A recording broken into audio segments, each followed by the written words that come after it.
Okay, my video got cut short, but that's okay. I was going to end it anyway. It was almost 15 minutes.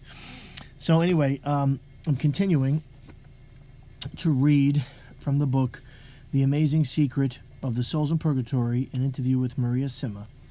And the person doing the interview is Sister Emmanuel of Medjugorje, and this was published in the 90s.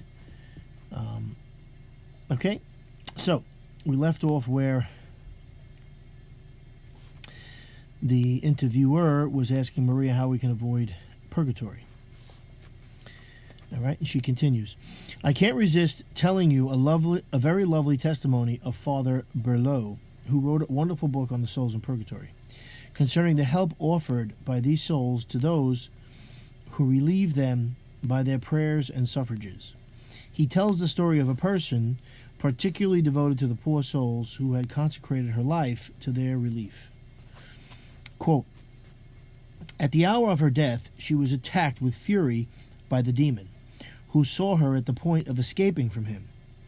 It seemed that the entire abyss was united against her, surrounding her with its infernal troops.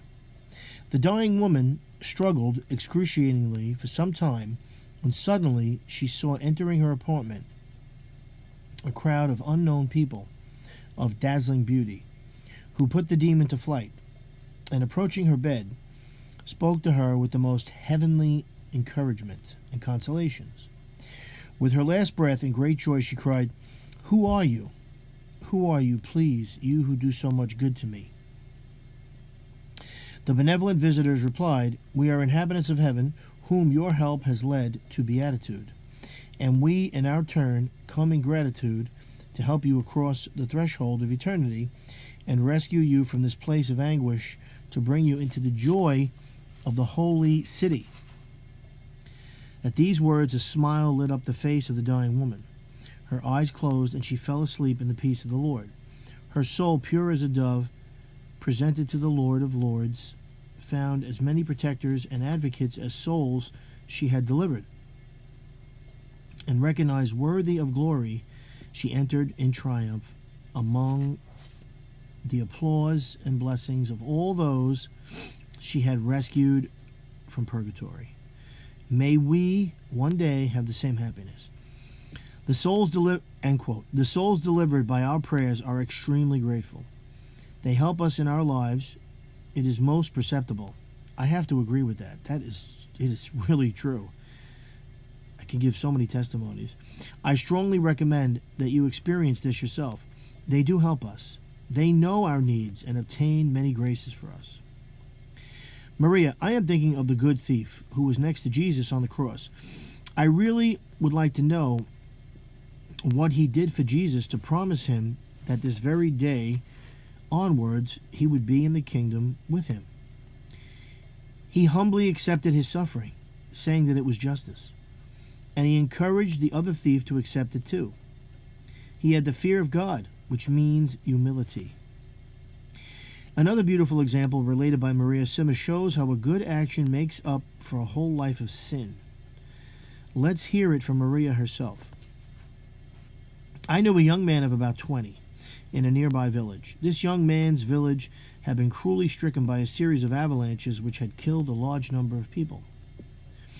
One night, this young man was in his parents' house when he heard an avalanche just next door to his house. He heard piercing screams, heart-rending screams. Save us, come save us. We are trapped beneath the avalanche. Leaping up, he rose from his bed and rushed downstairs to go to the rescue of these people.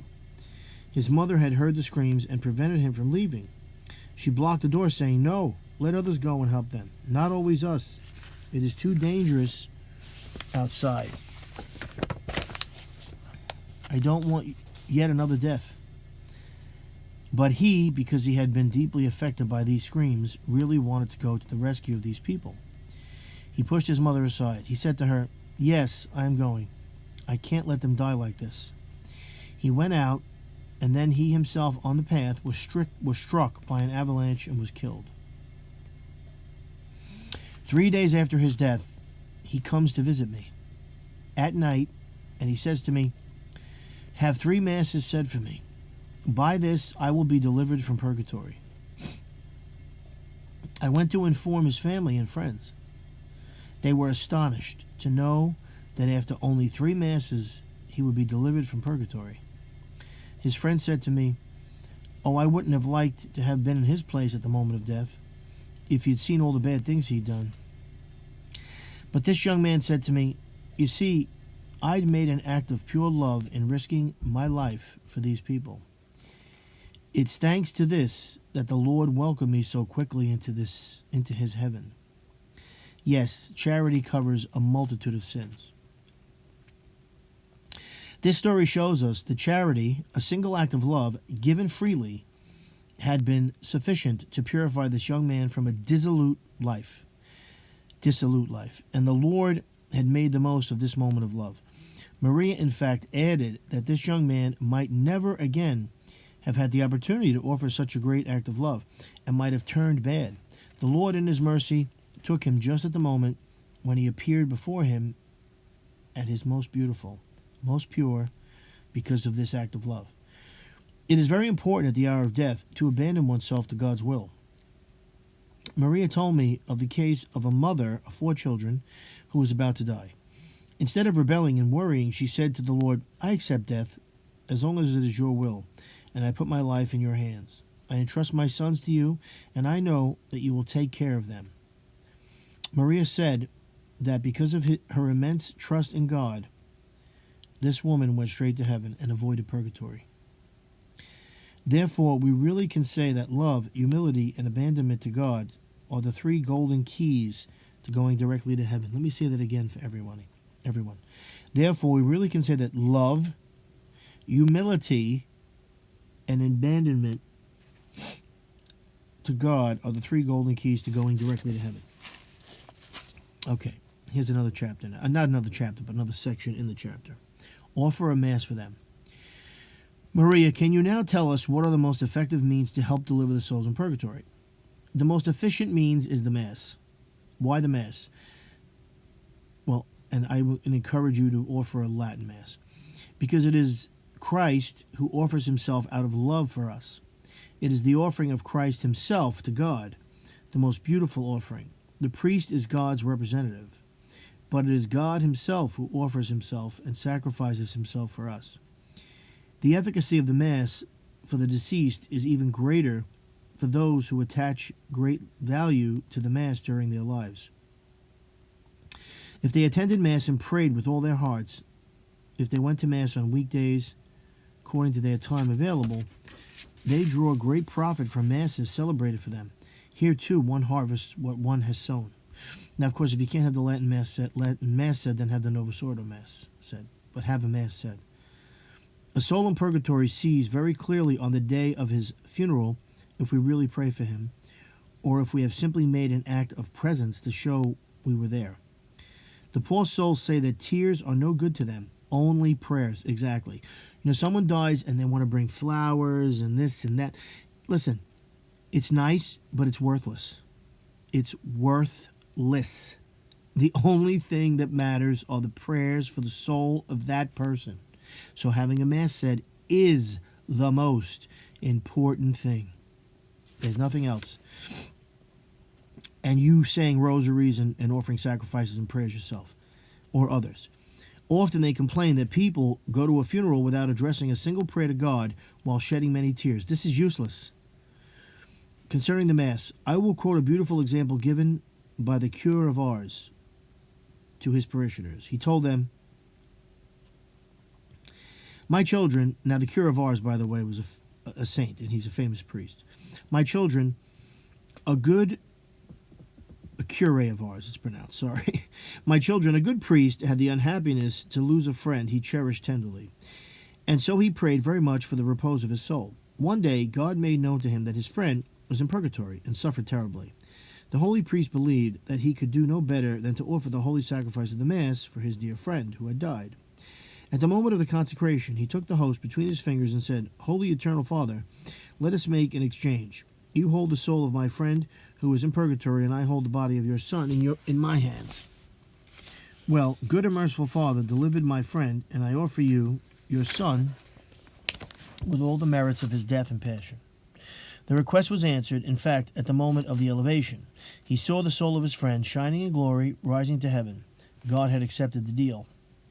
My children, when we want to deliver from purgatory a soul dear to us, let us do the same. Let us offer to God, through the holy sacrifice, his beloved Son, with all the merits of his death and passion. He will not be able to refuse us anything. Sorry, I'm just checking something. Okay, I'm going to read one more section. Don't waste your earthly sufferings. There is another means very powerful to help the poor souls, the offering of our sufferings, our penance, such as fasting, renunciations, meaning when we give up something, and of course involuntary suffering like illness or mourning when someone dies, or you have a loss of some kind. Maria, you have been invited many times to suffer for poor souls in order to deliver them. Can you tell us what you have experienced and undergone during these times? The first time, a soul asked me if I wouldn't mind suffering for 3 hours in my body for her, and that afterwards I could resume working. I said to myself, if it will all be over after 3 hours, I could accept it. During these 3 hours, I had the impression that they lasted 3 days. It was so painful. But at the end, I looked at my watch and I saw that it had only lasted 3 hours. The soul told me that by accepting that suffering with love for 3 hours, I had saved her 20 years of purgatory. Pretty good. Yes, but why did you suffer for only 3 hours to avoid 20 years of purgatory? What did your sufferings have that was worth more?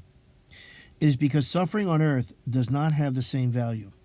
On earth, when we suffer, we can grow in love. We can gain merits, which is not the case with the sufferings in purgatory. In purgatory, the sufferings serve only to purify us from sin. On earth, we have all the graces. We have the freedom to choose. All this is so encouraging because it gives an extraordinary meaning to our sufferings. The suffering which is offered, voluntarily or involuntarily, even the smallest sacrifices we can make, suffering or sickness, mourning, disappointment, if we live them with patience, if we welcome them in humility, these sufferings can have an unheard of power to help souls. The best thing to do, Maria tells us, is to unite our sufferings to those of Jesus by placing them in the hands of Mary. She is the one who knows best how to use them, since often we ourselves do not know the most urgent needs around us. All these, of course, Mary will give back to us at the hour of our death. You see, these sufferings offered will be our most precious treasures in the other world. We must remind each other of this and encourage each other when we suffer. Okay, so I'm going to end it there. There's much more to come, so stay tuned. Probably 2 more videos. But she's, what's amazing about this, my own little impression, is simply that God made it so that we help each other. We help each other gain salvation, through Jesus' sacrifice. We are able to help one another. And that's what this is. Praying for the souls in purgatory is the ultimate act of charity. The ultimate. There is no greater. And we gain. We gain. Maybe we won't be in purgatory as long as we deserve to. Because we all deserve to be punished. There's no one that does not deserve to be punished. Okay? You think you're all holy and all that in a bag of chips? Well, guess again. Because everybody has faults. Nobody's perfect. So we need the holy souls to pray for us. Pray for them. Take care.